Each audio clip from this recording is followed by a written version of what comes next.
الله وكفى والصلاة والسلام على عباده الذين اصطفى أما بعد فأعوذ بالله من الشيطان الرجيم بسم الله الرحمن الرحيم يا أيها الذين آمنوا قوا أنفسكم وأهليكم نارا وقودها الناس والحجارة عليها ملائكة غلاظ شداد لا يعصون الله ما أمرهم ويفعلون ما يؤمرون صدق الله مولانا العظيم زما معززين الله رب الجلال खुदी आयात करीमा की फरमाई छे ईमान वालाओ तासो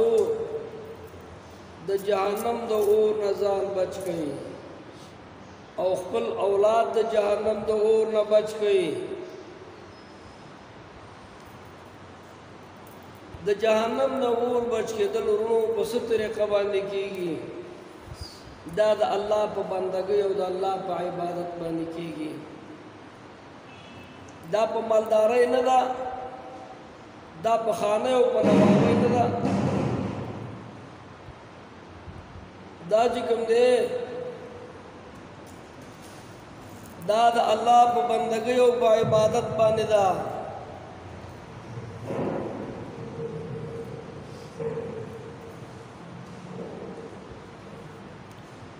दाद अल्लाह जल्ल शानहू पे बंदगे और पे इबादत वाले दा जैसे नज़र चित यो सड़ी दौलत से थी दा बजनत तजी और चित यो सड़ी दौलत कमी दा बजहन्नम तजी यो सड़े दा गट नसब वाला दे दा बजनत तजी और यो सड़े दा कमजोरी नसब वाला दे अब जहन्नम तजी बल्कि जन्नत गटल द अल्लाह जल्ल शानहू फरजा की दी और जहन्नम तत्ल दाद अल्लाह पर नाराजगी की दी अल्लाह फरमाई ईमान वालाओ ओ अनफुसकुम व अहलीकुम नारा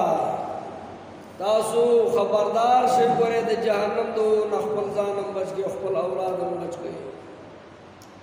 अलैहा मलाइकतुन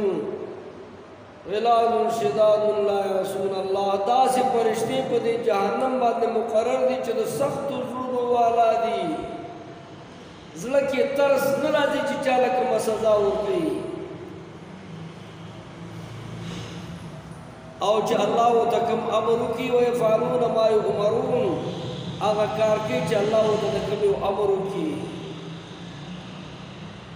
और सजा और कवलों की नरमी न कही जब यो इंसान मादे जुड़ दर्दों की चितर लगे सजा क्या बावर को मौजूद लगे डेरा और कम रुनुदा द जहन्नम न बच के दल द अल्लाह जल्ल शानहू द रज़ा और द अल्लाह जल्ल शानहू पर मर्दे बांधी ज्वल तेरा उल्दी रुनु टेप मुख्तसर दे ताउस तो दोतरी खबरें कवल वालम ताउस चिदाकम जेदाद दे यादाकम कूरुन दी यादाकम दौलत दे स्तासु नमक के पदी बाने जुर्गुन सरुन तीर शुवी दी दा जुमा चाहता दा पटे दे दुदी पट्टी बसू मालिकान बदल शुवी दाज़मक आदम अलैहिस्सलाम ज़माने न रावाल तर उस पूरे ज़रूर सरुना बपदे बाने तीर्शवी नहीं ये वाक़या की राजी द हज़रत सुलेमान अलैहिस्सलाम पे ज़माना की यो नेक सड़े वली तो खुदे बलार बंदरवानो द लोग यो तो तंदे न तंशुए हो यो बाग बांधे वरा गए और ज़रूरत मुताबिक दागे न इंदवाना राउश को वाला जा मसला کتابونو لیکلي ده چې یو سړی د ضرورت مطابق د یو باغ نه میوه شکولی شي چې د ده پې ضرورت پوره شي. داسې به نه کوي چې په هغې باندې ځان مړی یا د ځان د جمع کولو دپاره کوي، د ضرورت دپاره به ترسره شوی.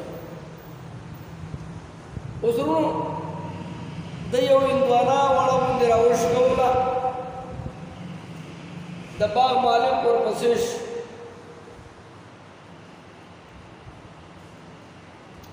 منډې منډې منډې هغه بابا یې راونیو، وایي تا بغیر اجازته هندوانه شکول؟ هغه ویل لکه زه مسافر یم او دا یو هندوانه ما د خپل ضرورت د لوږې او د تندې دپاره راشکولې ده، که پیسې اخلې نو پیسې به درکړم. بهرحال هغه هندوانه یې ترېنه واپس راوړه. کله چې باغ ته راغی نو په باغ کې ګوري هندوانې نشته دی، ټولې د انسانانو سرونه دي، نیغ نیغ ولاړ دي، ټول د هندوانو سرونه دي. دا سړی واپس پړه کې یې راغله او په دې بابا پسې ورغی. ورته ویې لږ مې په دې حالات باندې پوه کا چې باغ کې خو هندوانې نشته، ټولې د انسانانو سرونه دي. هغې ورته ویل دا وینا راته زه نه کوم، لاړ شه هلته په پټي کې وګوره چې د چا غټ سټ وي، اوږد سټې وي، د هغې نه تپوس وکړه، به راته حالات بیان کړي. چې راغی هغه سر ته په خبرو کولو باندې مخاطب شو، ورته وایي دا راته ووایه چې زه مخکې تم نو دا هندوانې وي، اوس د انسانانو سرونه دي. هغې ورته ویلې بېوقوفه، نن ته د دې مالک یې، سبا چې مړ شي نو بل مالک بیا جوړ شي. دا چې څومره سرونه ګوري دا سرونه په دې باندې تېر شوي دي. زه نو د خپل ځان قصه کومه چې زه بادشاه وم، د پلانۍ پلانۍ علاقې پورې زما بادشاهي وه، زما دبدبه وه، زما پوج و، زما آسونه و، زما دولت و، او په دې ځای باندې زما تخت جوړ و. دلته به ما ته پوجیانو سلامي کوله او زه به په دې تخت باندې ناست وم. داسې وړه بونډۍ بونډۍ ګیره وه او اوچت سټې و. ورته وایي زه د خپلې زمانې بادشاه وم، لیکن زما نه دا پټی پاتې شو. نن یې ته مالک جوړ شوې، سبا له به ته د دې ځای نه ځې بل بیا مالک جوړ شي. نو دا دنیا د چا مالکه کېدی نه شي او نه څوک د دې دنیا مالک جوړېدی شي، د دې مالک الله دی. دا دولت به هم د نه پاتې، دا کورونه به هم د نه پاتې، دا هر څه. تاسو په ایمان وایئ ستاسو په خپلو عمرونو کې څونه کسان تاسو ولیدل چې هغه خاورو ته لاړ، تاسو وکتل څومره انسانان خاورو ته لاړ، چا ځان سره کور یې وړو، جایداد یې یوړو، بلډینګ چا یوړو، موټر یې ځان سره بوتو، خپله سورلۍ یې بوتله. دا هر څه ته نه په دې دنیا کې پاتې شو. او دا انسان چې لاړ، ور د انسان دا خبره واورئ، د انسان کفن د هر هغه جامې نه کېږي چې دنیا کې ده ته اغوستل د هغې بدې نه ښکاره کېږي. قیامتي جامې، سپینه جامې، شنه جامې، خړه جامې، د انسان د لباس سره چې کومه جامه ښایسته ښکاري، ستا دنیا کې دا راخوښ دی، تاله د دې نه هم که بنده کولی شي. زما سپین راخوښ دی، ماله د سپینې نه راکولی شي، لیکن که د دې نه په بدل رنګ کې ورکړی شي، هغه چې انساني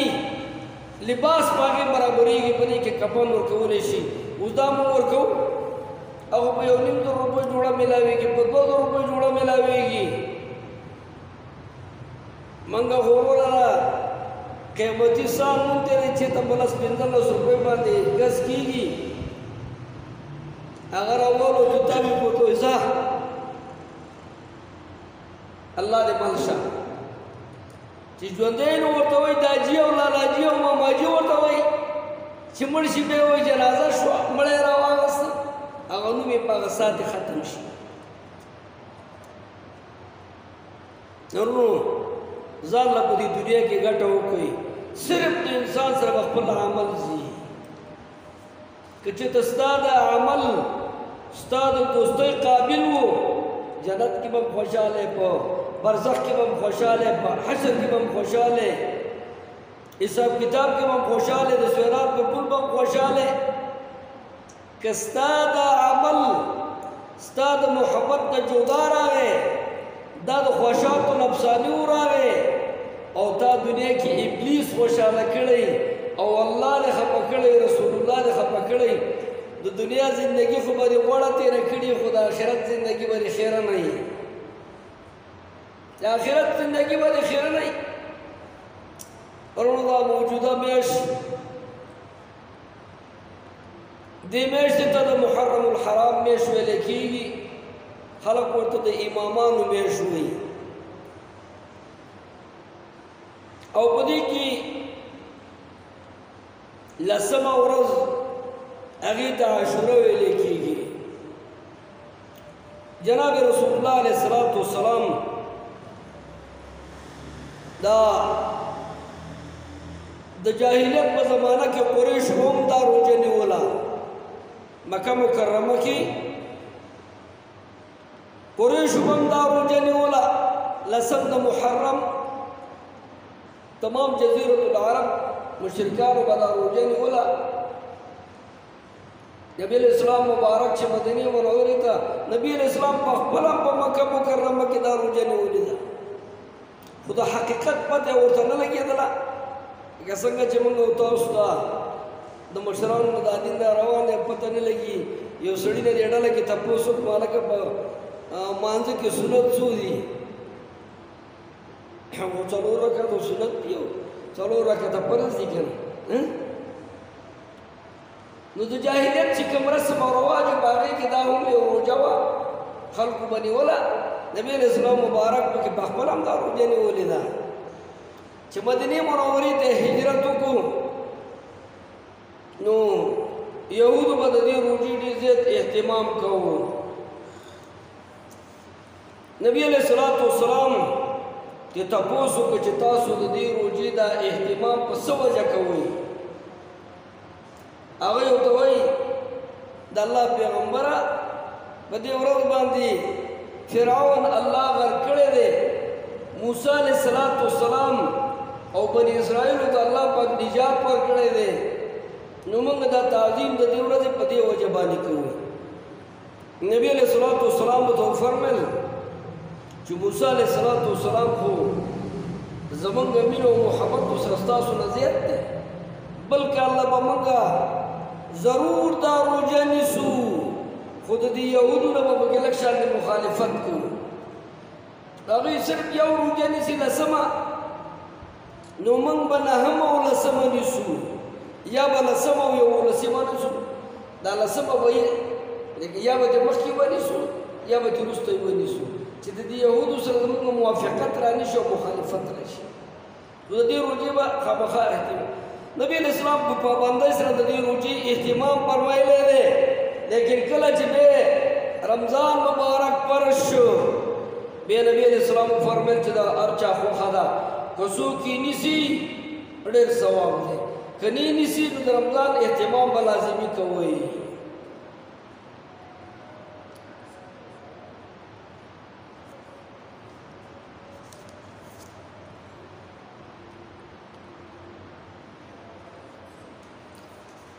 دې میاشتې ته محرم وایي دي عاشورې ته دې لسمې ورځې ته د عاشوره ولې ویلې کېږي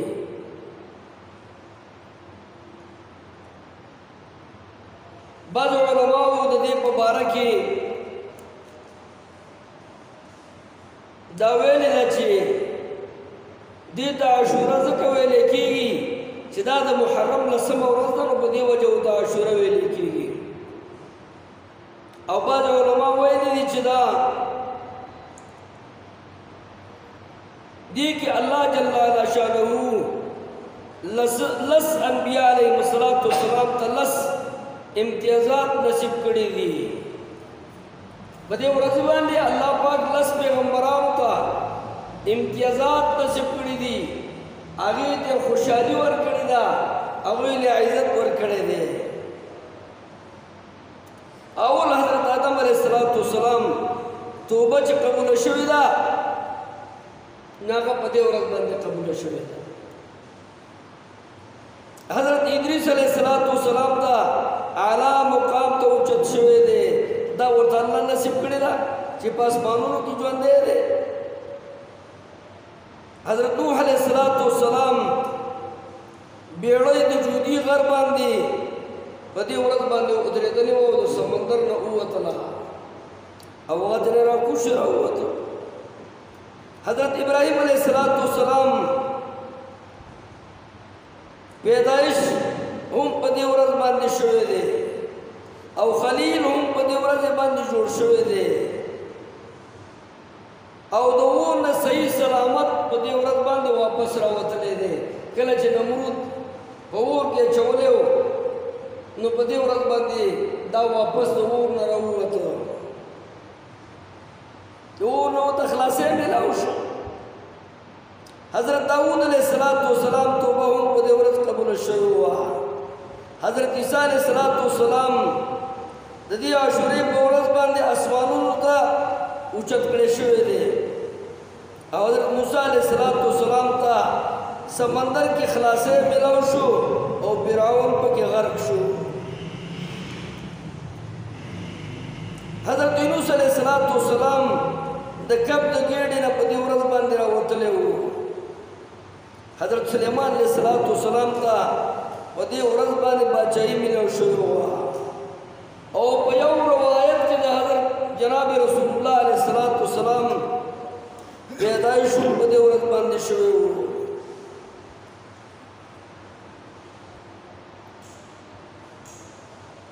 او بعض علما وایي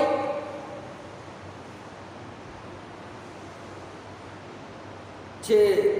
دې ورځې د عاشوره ځکه وایي چې دې امت ته الله پاک کوم فضیلتونه نصیب کړي دي د دې ورځې فضیلت د هغې لسمه ده امت محمدي صلی الله علیه وسلم ته خدای پاک کوم فضیلتونه ورکړي دي دا عاشوره د هغې لسمه ده لسمه حصه ده د دې وجې نه ورته عاشوره ویلی کېږي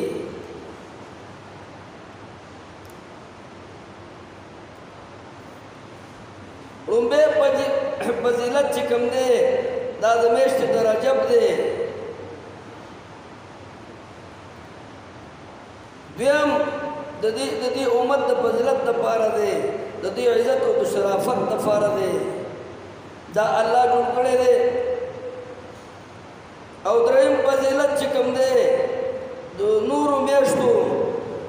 باندې داسې دی لکه چې د دې امت فضیلت په نور امتونو باندې دی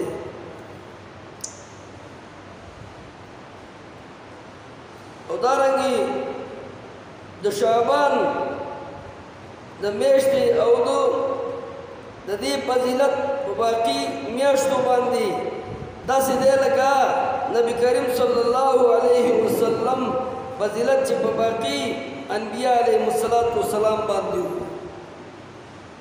دریم د رمضان مبارک میاشت او د دې فضیلت په ټولو میاشتو باندې داسې دی لکه چې د الله جل شانه فضیلت په ټول مخلوق باندې دی څلورم فضیلت د شب قدر یعنې د لیلة القدر شپه چې ورته موږ او تاسو یو د دې فضیلت چې کومه د زرو میاشتو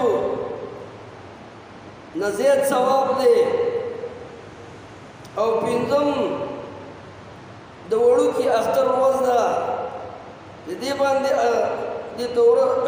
د جایزې ویلی کېږي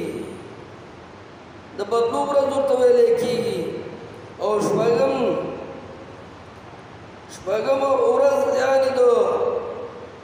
ذوالحجې ده د ذوالحجې ورځ د هغې عبادت او په هغې کې ذکر اذکار کول دا په دې ټولو باندې بهتر دي بهرحال الله جل شانه دې میاشتې ته ډېر لوی فضیلت ورکړی دی او چې څوک په دې میاشت کې روژه ونیسي چې لسمه ورځ باندې روژه ونیسي لسمه ورځ سبا جوړیږي د خدای حساب باندې لسمه ورځ سبا ده د خالی ورځ ده نو که نن چا روژه نیولي ډېره ښه ده که نن چا نه نیولي سبا بل سبا دې ونیسي بېګاله د عاشورې شپه ده په کور کې هم دي خلک په خپلو بچو باندې د عام ورځو نه لږ شان دي امتیازي خوراک وکړي نو الله به په راتلونکي کال کې په ده باندې رزق پراخه کړي او چې عام صدقه وکړي نو چې په یو انسان باندې صدقه وخوري گویا کې د ټول امت محمدي صلی الله علیه وسلم ته روژه ماتې ورکړو هغوی ته یې ډوډۍ ورکړه یو انسان باندې چا وخوړه اوس مطابق صدقې پکې وکړئ ګاونډیان وګورئ کونډې وګورئ یتیمانان وګورئ کمزوري خلک وګورئ په هغې باندې څه ناڅه خوراکونه وکړئ او د روژې په نیولو کې الله جل شانه ډېر زیات فضیلتونه د جناب رسول الله علیه السلام په خوله باندې ذکر کړي دي د حضرت عبدالله بن عباس رضی الله تعالی عنہ روایت دی فرمایي چې جناب رسول الله علیه السلام ارشاد مبارک فرمایي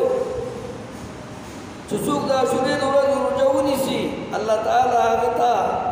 د زرو فرشتو ثواب په عملنامه کې لیکي او څوک چې د عاشورې روژه ونیسي هغه ته د 10,000 حجونو ثواب او د عمرو ثواب ملاویږي او د 10,000 شهیدانو اجر ورته الله په عملنامه کې لیکي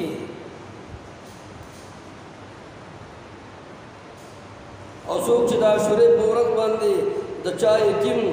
یا فقیر مسکین کونډې د دیو باندې د رحم لاس راکاږي یعنې دیو باندې څه رحم وکړي څه خوراک پې وکړي څه صدقه وله ورکړي نو الله پاک د هغې د یو ویښته په بدله کې به ده ته د یوې روژې ثواب ورکوي یو درجه بوله الله اوچتوي او څوک چې د عاشورې په ماښام باندې چا مسلمان باندې د روژې افطار وکړي صرف روژه ماتې ورکړي هغه داسې دی گویا کې د ټول امت محمدي صلی الله علیه وسلم ته روژه ماتې ورکړو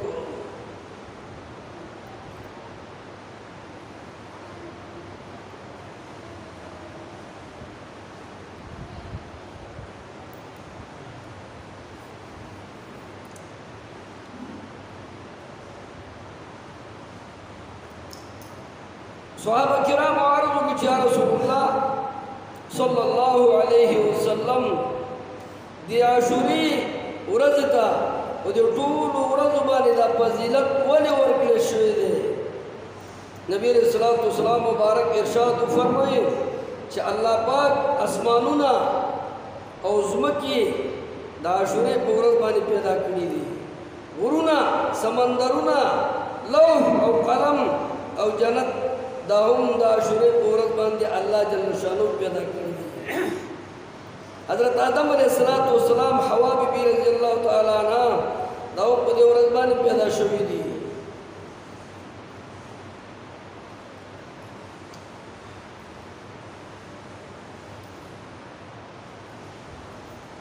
او بیا په دې ورځ باندې آدم علیہ السلام جنت ته هم داخل شوی دی حضرت ابراہیم علیہ السلام هم په دې ورځ باندې پیدا شوی دی بهرحال دا چې څومره بهر ګورې نو ټولې د خوشحالۍ خبرې دي خو مختصر خبره دا کوم چې سبا روژه لازمي ده دا ونیسئ چې د چا وس کېږي بیا خبر دی چې آینده کال کې زموږ نصیب شته او که نشته یو سړی کمزوری دی بیمار دی وس یې نه کېږي او زړه کې دا ارمان دی که زه جوړ نو ما به نیولې وې هغه الله په دې باندې اجر ورکوي د خپل وس مطابق صدقې ورکوي الله جل شانه تاسو له په دې باندې هغه اجر ورکوي او د دې خپل ګاونډ کې کلي او محله کې وګورئ نن سبا زمونږ قانون دا دی عام طور دپاره صدقې چې کوو نو دا په تحفو کې خلکو ته لیږو په کانګړه کې مې لور واده ده شب قدر کې مې ترور ده او چې واله کې مې نیکینه ده دا صدقه واخلي او په دې نورو کولو باندې تسلیم کړي د خپل کلي ګاونډ د خپل محلي غریبانان یتیمانان او خواران همداسې پاتې شي وګوره صدقه نه ده دا خو تا مېلمستیا وکړه د مېلمستیا اجر به درته میلاویږي لیکن د دې صدقې اجر درته نه میلاویږي دا به په ګاونډیانو غریبانانو اگر که ستا ګاونډ کې مالداران وي مالداران دي مخوري ټول صدقې وکړئ د وس مطابق او ټول سبا روژه ونیسئ چې زنانو کې د عبادت کې لا غیرت زیات وي زنانو کې به د نفلي عبادتونو کې غیرت لږ زیات وي دغو سړو کې غیرت نه برابرېږي د الله دین په غیرت باندې کېږي چې چا کې غیرت وي غیرت موږ څه ته ایمان ته وایو ایمان چې د چا کامل وي دا زنانه به نن روژې تاسو تپوس وکړي په دې کې لیکي دی به سبا هم روژې دی به بله ورځ هم روژې او صدقې ځکه نه شي ورکولی چې دلته دا شرمخانو ته کور کې ناست نو دی ورته بیا رابرن شي صدقې تاسې وکړئ روژې دی هغې ونیسئ د وس مطابق صدقې وکړئ وروڼو الله جل شانه دې زموږ او ستاسو نه راضي شي الله دې موږ له د خپلې عبادت او بندګۍ توفیق راکړي د چا چا ته په زړه کې خفګان وي غوسه وي ختمه کړئ د خدای د رضا دپاره دشمنۍ نه په دوستۍ سره بدلې کړئ الله به درنه راضي شي څوک چې د دشمنۍ قابل دی نو هغې سره موږ دوستانه کوو او څوک چې دوستانې قابل دی هغې سره موږ دشمني کوو الله موږ ته فرمایي چې دا شیطان ستاسو دشمن دی او دا په دشمنۍ باندې ونیسئ بار بار په قرآن عظیم کې الله فرمایي شیطان ستاسو دشمن دی او دا په دشمنۍ باندې ونیسئ اوس موږ او تاسو پښتانه په دې پښتو باندې موږ ډېر غیرت کوو یو سړی راپاڅي یو د چا د پلار او د مور نه پرتوګ وباسي نو د هغه سړي سره به دا دوستانه کوي که دشمني به ورسره کوي خبره وکړئ چې یو سړی راپاڅي او د چا د مور او پلار نه پرتوګ وباسي هغې سره به دوستانه کوي که دشمني به ورسره کوي دشمني به ورسره کوي زمونږ استاد آدم علیه السلام حوا بیبي رضی الله تعالی دا زمونږ استاد مور پلار دي هغه د جنت لباس دی ابلیس دې نه وویسته او بربنډ یې کړه او دنیا ته د اعلی مقام نه ادنا ته راولېږله موږ راپاڅېږو او د هغې سره دوستانه کوو زمونږ لباس د ابلیس د خوښې مطابق وي زمونږ ګرځېدل زمونږ شپه ورځ زمونږ تمام کردار دا د ابلیس په د مقتضا مطابق وي لیکن که الله په خیر دی کې خفه کېږي رسول الله خیر دی کې پې خفه کېږي او د رسول الله لباس یا د صحابو لباس یا د علماو لباس دا زمونږ استاسو دپاره طریقې کار دی د دې ناسته ډله کې به څو کسان د رسول الله په صورت برابر وي د ګیرو نه خو موږ د پالیشیانو برش جوړ کړی سپلای چې پې برش کوي نو خدای هم پې خفه دی ورته وایي رزیله د دې ګیرې نه دا څه جوړ کړي دي او ښځه هم ورته وایي دا مردار مخ دې ورک شه دا برش دې رانه خوا بد راباندې لګي نو دا دې څه جوړ کړي دي چې نه ورته الله ګیره وایي او مخ دې پې بدرنګ کړی دی ګیره پرېږدي د رسول الله په طریقه پرېږده بعضې خلک په ګیرو کې دغه کوي دا څه ورته وایي پوزیشن یې پکې کوي او طریقې پکې جوړوي د ګیرې په خرولو باندې یو سړی ګناهګار دی ځکه دا واجب ده ګیرې پرې ښودل دا سنت نه وي سنت هغې ته وایي چې ځان له د رسول الله طریقې دا د آدم علیه السلام نه راواخله تر د رسول الله علیه السلام د ټولو پیغمبرانو طریقې کار دی د هغې مشن دی نو لہذا یو سړي ګیره وخروله دا ګناهګار دی په ګناه کبیره باندې لیکن څوک چې د قبضې نه لاندې ګیره وایي دا هم پاکې ګناهګار دی لیکن کوم سړی چې پکې ډیزاینونه جوړوي دا کافر دی دا قطعا کافر دی د رسول الله طریقو پورې ټوکې او مسخرې وکړلې جامې هم انګریزۍ دي موبایل هم د فلمونو او تصویرونو پر بڼو نه ډکې دي खुले किम नस्वार प्राते दी औलास किम तस्बीह दी और बीसाब कसमुन दौरज खुरू इदा तो मुसलमान तरीका दा दा तो मुसलमान द शान सर लायक दी फकार दादा चे मुसलमान और वक्त के और हर टाइम बांधे द अल्लाह जल्ल शानहू द हुक्म मुताबिक जो तीर की रूनु दा कुरान अजीम चा अल्लाह जल्ल शानहू दुनिया तरा ले गले जदी मकसद सिर्फ तिलावत न दे ददी पर मकसद बांधे जान कोई कवल हो ददी मुताबिक जो तीर ददी तो तर्जमाना ही द पारा तो खोदने द पारा जनाब रसूलुल्लाह अलैहि सलाम रावली चमो खुदा अल्लाह पर खबर न पेगो रसूलुल्लाह अलैहि सलाम तो इस बात पर खबर अस्ताद उम्मत कोई का अस्ताद उम्मत जमा पर खबर कोई का दा कुरान सिर्फ तिलावत पारावे जन्नत में नाज़िल करे तो नंबर द पारा में कुरान तिलावत की दुनिया की लसत का उम्र खत्मी लेकिन उन्हों दा अल्लाह यौजा भी तरा ले गले दा यो कानून या मिशनरा ले गले दे जे कम सड़े जमा ताबेदार हुई अब ददी मुताबिक जोनते रही तासु को बेईमानी है तासु बड़े गुलमुनों की गो रही चेता यो अंग्रेज द मुसलमान लिबास करे दे यो अंग्रेज अमेरिका भी के बरतानिया भी के बल मुल्क हुई यो कस्ब की पैदा के चिदा अंग्रेज दे और लिबास ये मुसलमान करे दे नुदाता सुलो शर्म न डरती चिता मुसलमान है लिबास अंग्रेज के स्ताद दे मुसलमान को लिबास के सुमर इज्जत दे और दी की सुमर मजेदार कारी उन्होंने अल्लाह खेस्ता पैदा करी मंगले दिन खेस्तरा करे दे मंगले किताब खेस्तरा करे दे मंगते कानून खेस्तरा करे और अगला जमंग स्पेक में दखरत स्पेक में पुशार पैदा करे सुमर को बदखकारा के दे खरतो को सुमर बदरंग दे वो बिया स्ता पदे पूर के जरासून जनावर और हैवानात थी दा टूल दा अल्लाह जिक्र और अस्कार कई दा तमाम दा अल्लाह जिक्र कई तमाम अशबा तमाम औरत दा अल्लाह जिक्र कई कम सारवी ची दा अल्लाह जिक्र परे हुआ बा मुड़कीगी दा तू न वनी दी कानी दी दा अल्लाह जिक्र कई दा अल्लाह बंदगी कई दा अल्लाह हुक्म मनून की ताबेदार जिक्र कई चा कलम बके नश्ता दे ब्याकल दी ताला खुदे आकल अंदर कड़े दे और बिया सरदा आकल तपासेगी दा आगा जना और न खिलाफ बोलते रहे शपम भी बखूब बांधी हुई या पता रिकॉर्डों बांधी हुई औरत चिकम दे रोड़ा औरत खुद आज़ाद आना अल्लाह ने उनको उस्ताद तमाम ज़िंदगी जनाब रसूलुल्लाह अलैहि सलाम को सुन्नत बने बराबर की व आखिर दवाना अल्हम्दुलिल्लाह।